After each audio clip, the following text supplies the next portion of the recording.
Hello friends, welcome to all. आज मैं आपके लिए जो वीडियो लेकर आ रहा हूँ, देखिए फिर से वही स्टॉक आपके सामने है, लेकिन आज एक बड़ी खबर के साथ।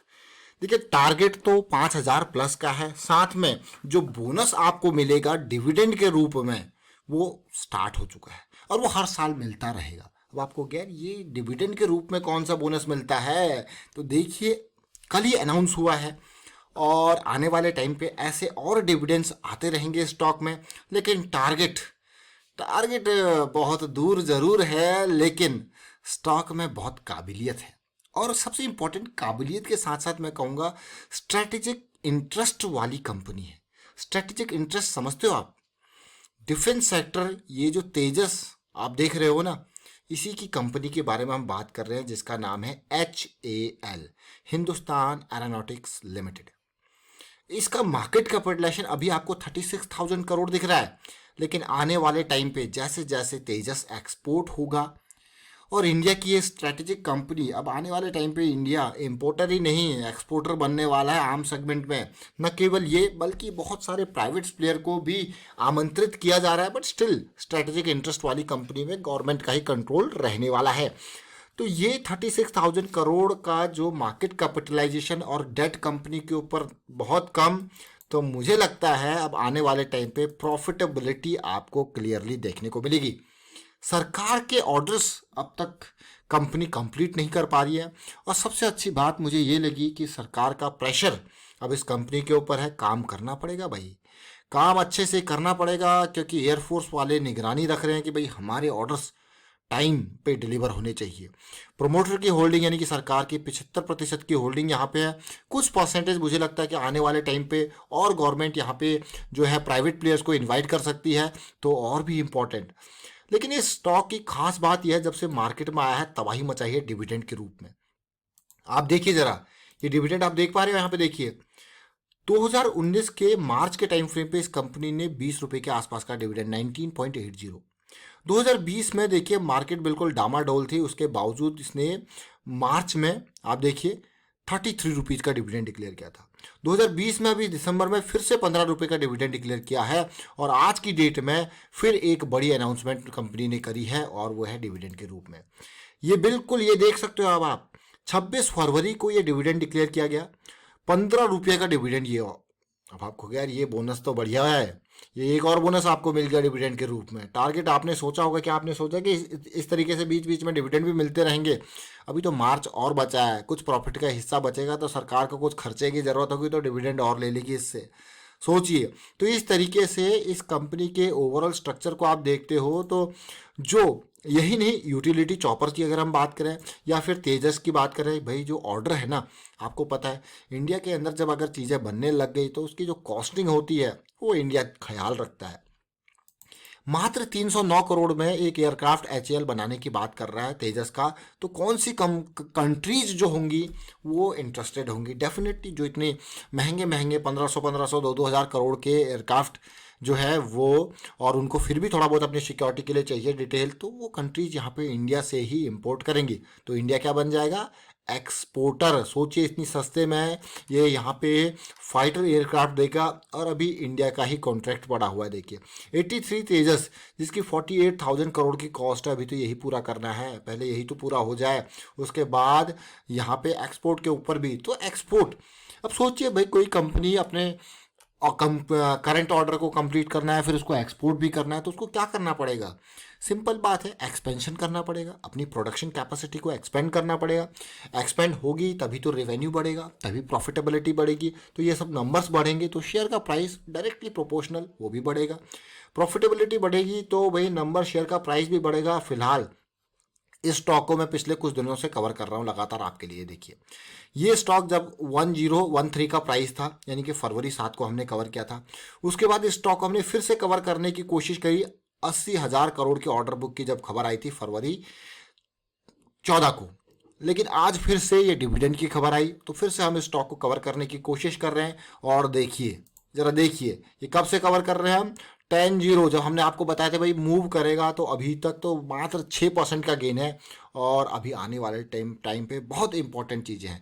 लेकिन ये मैं आपको हमेशा कहूँगा कि कैश ट्रेड्स जो होती है ना, वो बहुत बढ़िया रहती हैं स्टॉक मार्केट में। क्यों? अब आप कहोगे क्यों? देखिए, कैश ट्रेड और लेवरेज ट्रेडिंग के हम अक्सर बात करते हैं। कैश ट्रेड में आपको पास जो पैसा होता है आप उसी को लगाते हो, लेवरेज ट्रेडिंग में आप उधार लेके पैसे को लगाते हो। तो जो नए लोग हैं वो लेवरेज ट्रेडिंग की तरफ बहुत कम जाए, और इवन एक्सपीरियंस लोग भी लेवरेज ट्रेडिंग की तरफ मैं कहूँगा कि कम ही जाएँ तो ज़्यादा बेटर है। क्योंकि यहाँ पे हाँ ठीक है, आपकी एनालिसिस बहुत, आपकी रिस्क मैनेजमेंट सारी बहुत बेहतरीन है तो बढ़िया है, बट अपने अपने यहाँ पे मैं कहूँगा कंफर्टेबिलिटी होती है। और जहाँ पे ये मान के चलो आपके पास 1 लाख रुपए है, आप 10 लाख का माल खरीद रहे हो, प्रॉफिटेबिलिटी में भी चांसेस अच्छे हैं, लेकिन रिस्क लेवल भी आपका उसी लेवल से बढ़ जाता है। इसीलिए नए लोग हमेशा कैश ट्रेड्स और अपनी अफोर्डेबल रिस्क के अंदर ही ट्रेड करें तो ज़्यादा बेटर है। अब इस सिचुएशन को, स्टॉक को हम आज से नहीं देखिए, इस स्टॉक को हम जैसे ये करेक्शन रिजॉल्व हो रही है, जैसे पिछले कुछ टाइम से लगातार हमने ये बहुत बड़ी 1400 के लेवल से इस लेवल तक आया था, और उसके बाद धीरे धीरे पॉजिटिविटी यहाँ पे आई है। अब इस स्टॉक को मेजर फोकस में लाने का कारण क्या था? देखिए, गिरावट आई नो डाउट यहाँ पे, उसके बाद जो अपॉर्चुनिटी दोबारा बनती हुई दिखी, ये लेवल देखिए, ये लेवल, ये आप देख रहे हो, ये इसमें वापस हायर हाई हायर लो का स्ट्रक्चर स्टार्ट हुआ, और उसके बाद फिर ये, इसीलिए फरवरी में हम आपके लिए वीडियो लेके आए थे इस सीरीज में 1000 की रेंज के आसपास, ये 1013 का प्राइस, क्योंकि ये चीज़ें रिजॉल्व हो रही थी। और उसके बाद फिर से रैली आपको देखने को मिली है। अब तो 15 रुपये का डिविडेंड ही कंपनी ने दे दिया। लेकिन याद रखें, जो ये डिविडेंड कंपनी ने अनाउंस किया है उसका, ये डिविडेंड इंटरिम डिविडेंड है। इंटरिम डिविडेंड है तो यहाँ पे जो भी इसकी जो रिकॉर्ड डेट जो रहेगी, जो पेमेंट रहेगी, रिकॉर्ड डेट तो 8 मार्च की है, यानी कि आने वाले वीक, अगले हफ्ते इसकी रिकॉर्ड डेट है। तो रिकॉर्ड डेट होते होते आपको 15 रुपये पर शेयर की ये भी कमाई और हो जाएगी। मान लो आपके पास 10 शेयर है तो ये मान के चलो कि 150 आपके, बहुत सारे लोगों को कन्फ्यूजन होता है कि ये डिविडेंड कैसे मिलेगा। देखिए, ये सीधे आपके बैंक अकाउंट में आता है, जो बैंक अकाउंट आपके ट्रेडिंग अकाउंट से लिंक्ड है, सीधे उसी पे ये डिविडेंड आ जाता है, आपको कुछ करने की ज़रूरत नहीं होती। और आने वाले टाइम पे ये आपकी, मैं कहूँगा, ITR जब फाइल करोगे ना, वहाँ पे भी दिख जाएगा कि आपने इतनी जो है डिविडेंड इनकम आपको मिली है, जैसे जिस तरीके से गवर्नमेंट चल रही है। तो ये ओवरऑल पिक्चर आपने देखी। अब मैं आपको लेके चलता हूँ फिर से चार्ट के ऊपर। तो सिचुएशन देखिए, धीरे धीरे बढ़ता जा रहा है, लेकिन मार्केट में जो बड़ा पेन आया, क्या इस स्टॉक के ऊपर उसका कुछ असर हुआ? मार्केट में आपने देखा बहुत बड़ा पेन आया। कब आया? फ्राइडे को। क्या इस स्टॉक में कोई असर हुआ? तो मुझे इस स्टॉक में कोई असर हुआ होता हुआ दिखा नहीं, लेकिन मुझे कुछ अच्छी बातें स्टॉक में लगी। ये जो आप देख रहे हो 1 2 3, भाई ये सपोर्ट लेता जा रहा है, और साथ के साथ हायर हाई की फॉर्मेशन भी बनती हुई दिख रही है। मतलब जैसे ही अब ये रिजॉल्व होगी, अब देखिए मंडे को ये रिजॉल्व होगी तो आप कहोगे भैया ये तो भागने लग गया। अब जो लोग, जिन लोगों ने इन लेवल से इसको खरीदना स्टार्ट किया है, इन लेवल से मैं कहूँगा ये जो रेंजेस हैं 1000 की रेंज के आसपास से खरीदना स्टार्ट किया, उनके स्टॉप लॉसेस भी उसी हिसाब से स्टॉप लॉसेस होंगे। ये देखिए, ये बुलिश क्रॉस बना, बुलिश क्रॉस के बाद की पहली करेक्शन, आपको पता ही है, ऊपर से 200 का सपोर्ट कितना इंपॉर्टेंट।